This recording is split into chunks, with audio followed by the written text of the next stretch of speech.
Le premier texte à l'Assemblée nationale, ce sera une réforme de l'assurance chômage, mais pour prolonger la réforme qui a été réalisée durant le premier quinquennat d'Emmanuel Macron. Et dans le même temps, le gouvernement travaille sur un second volet de la réforme de l'assurance chômage, où Olivier Dussopt, l'idée c'est d'adapter cette assurance chômage en fonction du taux d'emploi dans notre pays. C'est-à-dire que quand ça va bien, on durcit un petit peu les droits, quand ça va mal, on renforce les droits des allocataires. Nous avons deux priorités, vous l'avez rappelé. La première priorité, c'est de proroger les règles de l'indemnisation en matière d'assurance chômage. Un décret avait été pris en 2019, après l'échec des discussions sociales, du dialogue social autour d'un accord interprofessionnel. Ce décret avait été pris, mais n'avait pas été mis en œuvre immédiatement.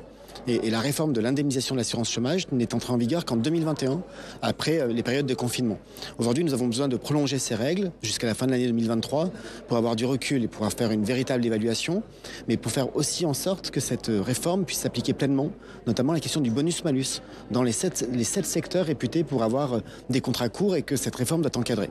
Et puis nous avons un deuxième objectif que le président de la République a dit le 14 juillet, qu'il a rappelé, qui est de faire en sorte que cette assurance chômage, ces règles d'indemnisation, puisse être revue et tenir compte de la situation économique.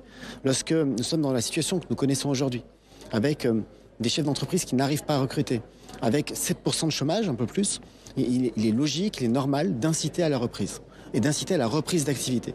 Et puis, quand le marché du travail se dégrade, il est aussi normal que la règle soit plus protectrice. C'est ce que nous allons discuter cet automne avec les partenaires sociaux pour voir sur quels critères on détermine quand ça va mieux et quand ça va moins bien et comment on détermine ce qui relève de l'assouplissement ou d'une forme de durcissement. Donc discussion cet automne avec les partenaires sociaux et une réforme qui sera discutée au Parlement. Il faut prendre le temps de discuter avec les partenaires sociaux et d'ouvrir une concertation. L'assurance chômage relève des objets du dialogue social et les meilleures formules, les meilleures situations sont celles qui naissent d'un accord national interprofessionnel. Et donc, dans un premier temps, nous prolongeons les règles actuelles et nous faisons en sorte que toute la réforme s'applique, y compris le bonus-malus. Dans un second temps, nous ouvrons cette concertation avec les partenaires sociaux. Est-ce que ce sera une réforme de l'assurance chômage par territoire, c'est-à-dire qu'on prendra en compte la situation économique dans chaque territoire? Je ne sais pas le dire à ce stade, c'est le modèle canadien que vous décrivez. Je ne sais pas si, à l'échelle d'un pays comme la France, nous savons mettre en place un système qui permette des différentes indemnisations d'un territoire à l'autre.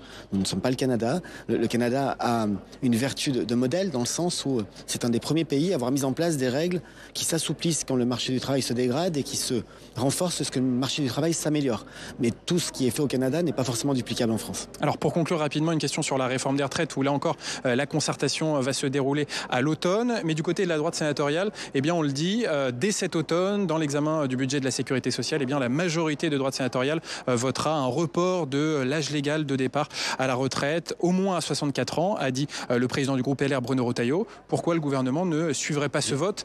Car la réforme du gouvernement est assez similaire. J'ai été ministre des Comptes publics avant d'être ministre du Travail et à chaque PLFSS, chaque projet de loi de financement de la sécurité sociale, la droite sénatoriale a voté cette réforme. Elle a voté cette mesure. Et nous avons toujours dit notre opposition à la mesure telle qu'elle a été présentée pour une raison très simple finalement. La réforme de la retraite uniquement par le prisme de l'âge n'est pas une réforme juste. Ce que nous voulons, et ça doit faire l'objet de discussion, le président de la République a aussi rappelé cet horizon, c'est à la fois un système de retraite qui soit plus lisible, qui soit plus juste, qui ne vienne pas sanctionner les polypensionnés, qui prennent mieux en compte la pénibilité et l'usure professionnelle, qui permettent d'accompagner le maintien dans l'emploi des seniors, qui permettent aussi d'avoir une retraite minimale à 1 100 €, soit 85% du SMIC.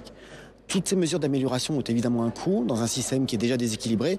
Et pour le financer, nous savons que nous devons tous collectivement travailler plus. Travailler plus chacun, mais travailler plus, c'est aussi permettre le plein emploi et faire en sorte que nous soyons plus nombreux en France à travailler. Et donc c'est un ensemble. Prendre cette réforme de la retraite uniquement sous l'angle de l'âge, c'est le risque d'une grande injustice. Donc ce ne sera pas forcément une mesure d'âge dans la réforme du gouvernement, ça pourrait être aussi une augmentation de la durée de cotisation. La Première ministre a dit qu'il n'y avait ni totem ni tabou. Et nous sommes aussi avec une idée, après le Conseil national de la refondation annoncé par le président de la République, c'est de nourrir un dialogue avec les partenaires sociaux. Beaucoup s'accordent sur les objectifs en termes d'amélioration de justice. Et après, il faut trouver les moyens de le financer. Et nous sommes aussi ouverts à ces propositions. Merci.